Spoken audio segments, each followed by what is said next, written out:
Petra, Jordan, the Rose Red City.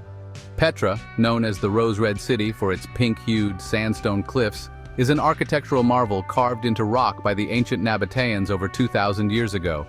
Walking through Petra's iconic entrance, the Seek, a narrow gorge surrounded by towering cliffs, is a surreal experience.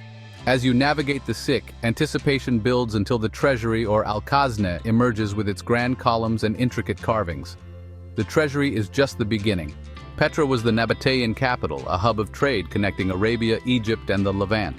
The Nabateans excelled in water conservation, creating sophisticated systems to channel and store water in the arid desert. This innovation sustained the population and supported gardens and fountains, an oasis in the desert. Exploring further, you find the Street of Facades, lined with tombs and residences. Each structure tells a story of wealth and lineage, showcasing a mix of Nabatean, Hellenistic, and Roman styles.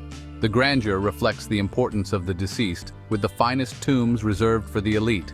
The monastery, larger than the treasury, is worth the steep hike. Perched above the city, it offers a panoramic view of the desert. Reaching the top, you're rewarded with breathtaking scenery. The monastery's remote location adds mystery. Petra, a UNESCO World Heritage Site and one of the new Seven Wonders, transcends its fame. It's a connection to a long-lost world, with stories whispered through its stones. Each angle invites imagination, reminding you that Petra is not just a historical site but a living legacy.